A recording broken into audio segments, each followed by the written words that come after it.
Now, it's no surprise that Undertale is a pretty awesome game. Hot take, I know.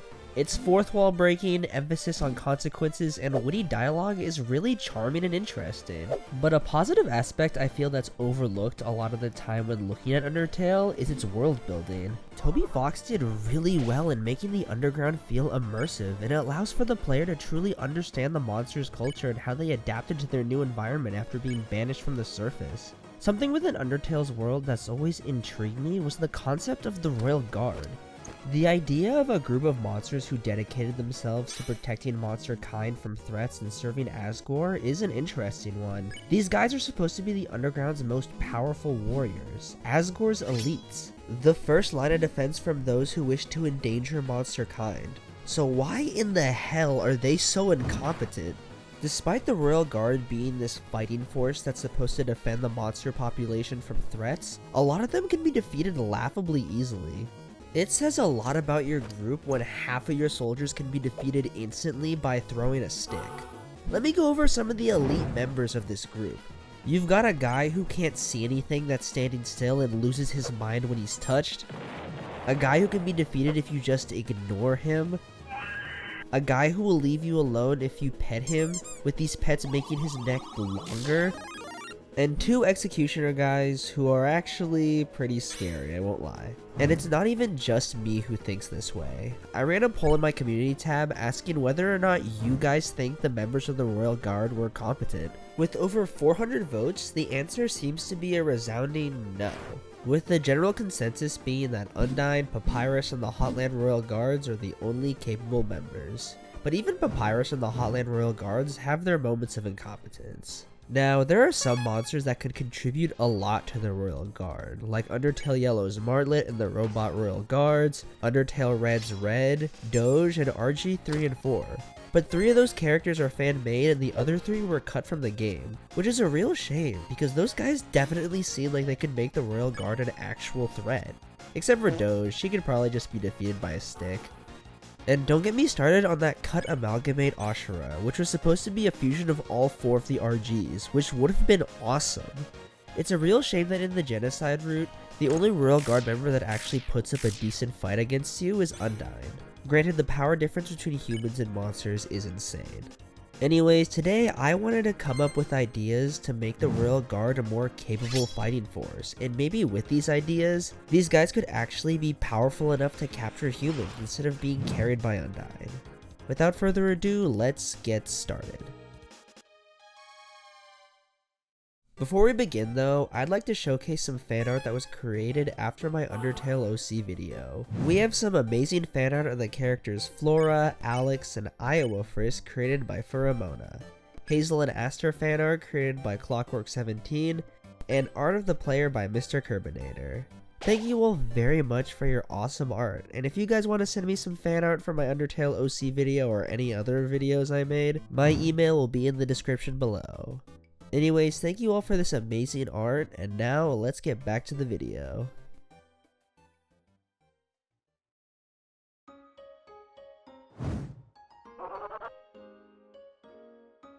Now, as much as I give the Royal Guard's K9 unit crap for being incompetent, they can still be useful.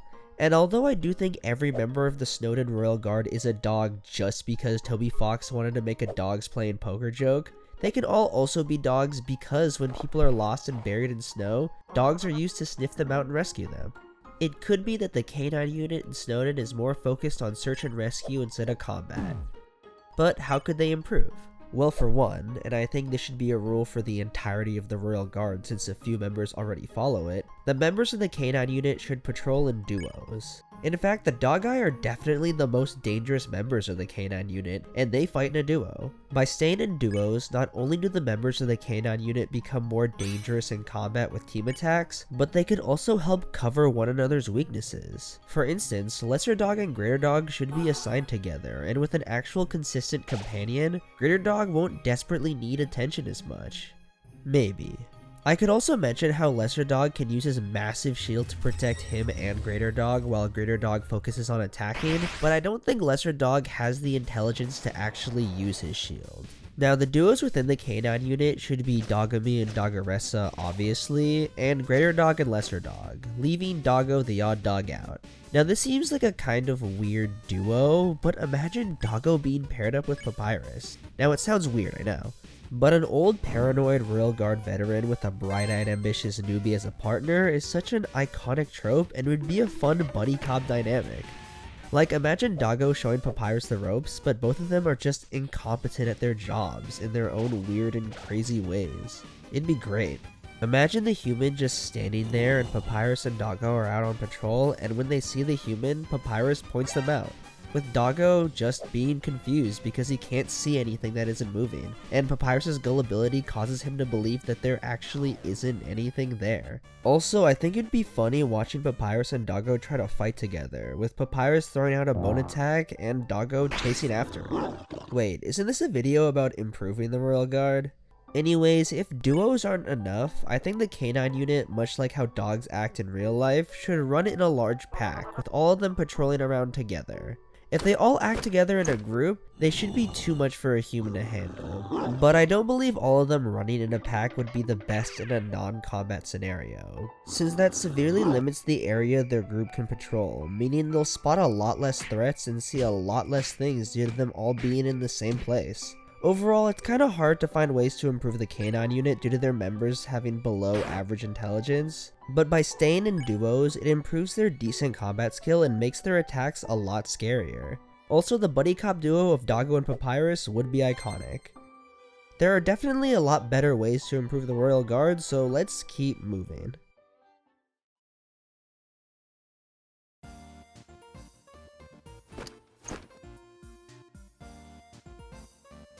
Now, the Royal Guard is supposed to be the main defenders of the underground, but despite this large responsibility, there's a surprisingly small number of members, with the group consisting of 8 actual members, 1 trainee, and 1 lazy skeleton that's kinda part of the group, but also not really. In order to improve the Royal Guard, the group should definitely increase their numbers. There are a bunch of strong and capable candidates that could join up. Magic and Night Knight are 2 tough fighters that act as mercenaries, and I definitely think Asgore has the money to hire them as full-time members. I'm pretty sure they're both way stronger than the members of the canine unit, and not to mention a sorcerer within the ranks of the Royal Guard would be pretty interesting. Plus, they're already in a duo. Whimsalot is another potential candidate since they already got that cool helmet and spear, and although they aren't as tough as the 2 mercenary monsters, they have a ton of bravery and are willing to fight even when their enemy is a lot stronger. Now, this one may be a surprise and a little iffy, but I think Muffet would actually be a really solid candidate. Her ability to trap opponents in her webs is incredibly useful and could pair very well with a partner. Plus, that giant spider cupcake pet would be a great asset.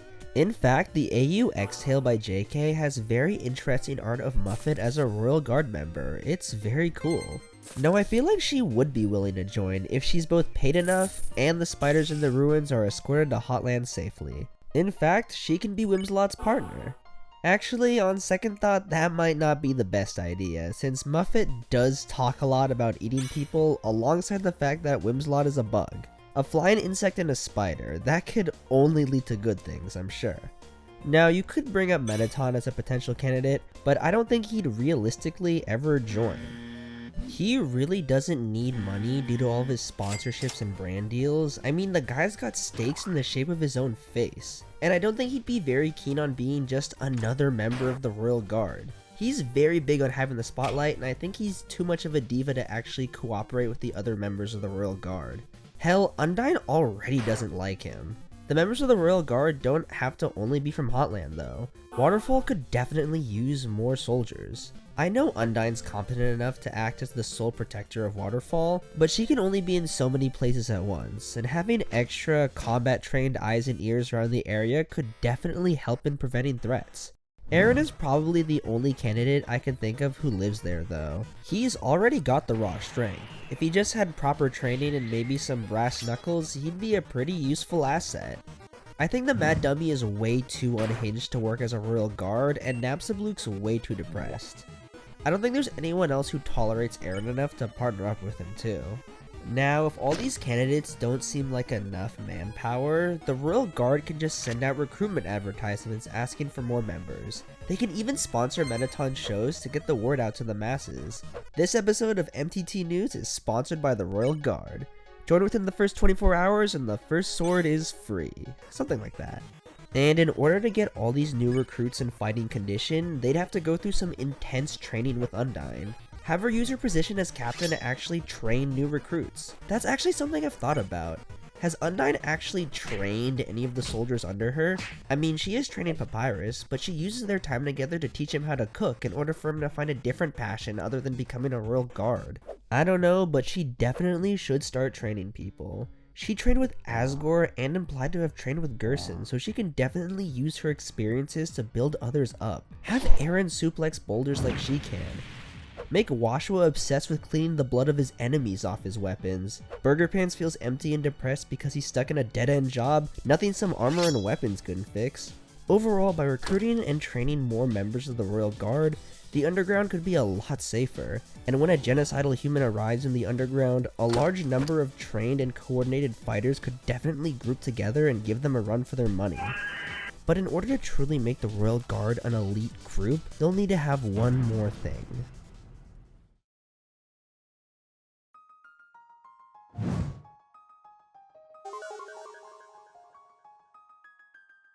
Now, this might be my most chaotic and unhinged idea yet, but you're gonna have to hear me out on this. Although my previous ideas can help improve the Royal Guard and help increase their numbers and influence, what these men and women that swore to protect monster kind need is some actual experience. The reason that the Royal Guard is so lacking when it comes to competence and skill could be because they've never actually had to combat any real threats. The time gap between the 6th and 7th human falling into the underground is unknown, meaning that a lot of these Royal Guard members have never once encountered a human. Hell, even Undyne, the captain of the entire Royal Guard, has never encountered a human before. It is stated by Monster Kid that Undyne does beat up bad guys, but there aren't really any monsters that act as criminals or villains, so maybe they're just making assumptions about her due to her tough demeanor and personality. Nevertheless, due to how peaceful the underground is, it can be assumed that a lot of the members of the Royal Guard have never actually seen any real combat.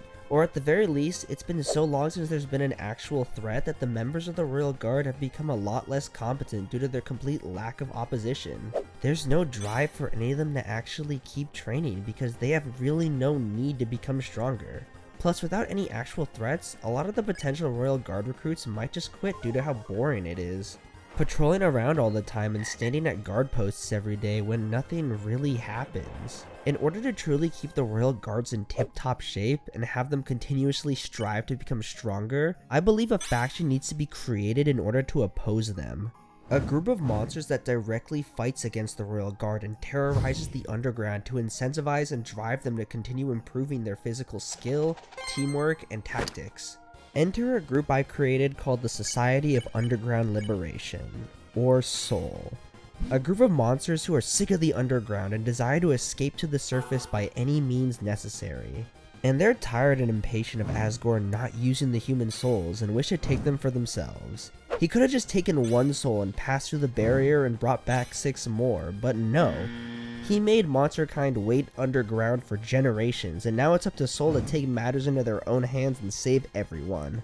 They'll terrorize the underground, destroying stuff and capturing innocent civilians to use as ransom tokens against Asgore.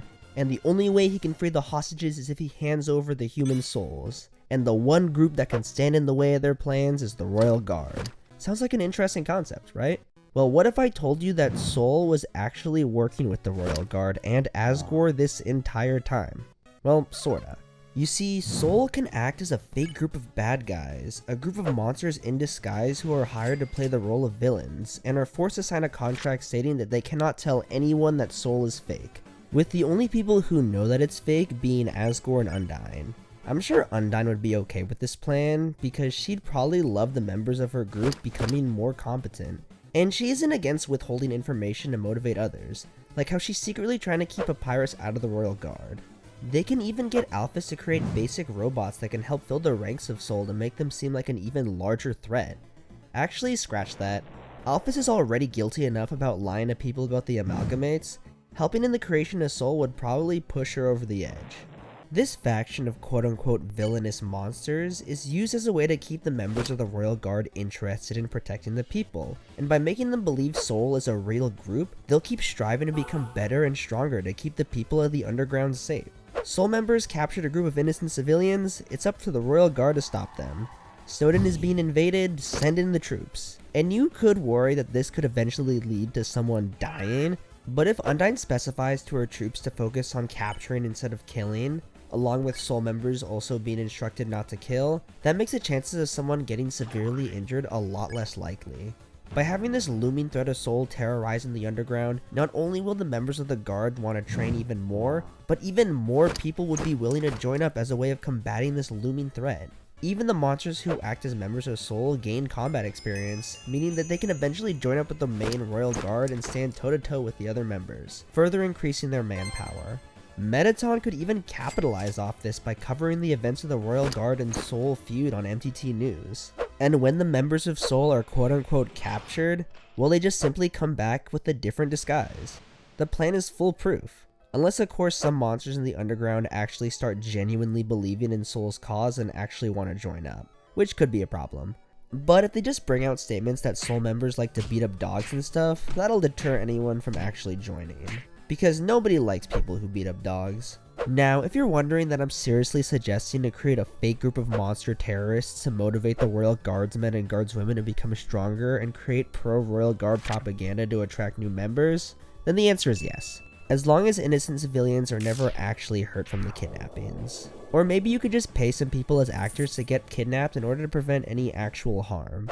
Overall, by creating a fake faction to fight against the Royal Guard, as long as the Royal Guard members think it's real, it'll push them to become even stronger and cause their ranks to explode with a massive amount of new members to fight against Soul, making them overall a much stronger group. Wow, that last idea got a little nuts. Anyways, thank you all for watching, and I'd like to know how you would help improve the Royal Guard in the comments below. Also, I genuinely just came up with the idea of Soul randomly, and if anyone else had that concept, then my bad. This was just a fun little video I wanted to make, and it shouldn't be taken too seriously. Anyways, thank you all for watching, and I will see you all in the next video.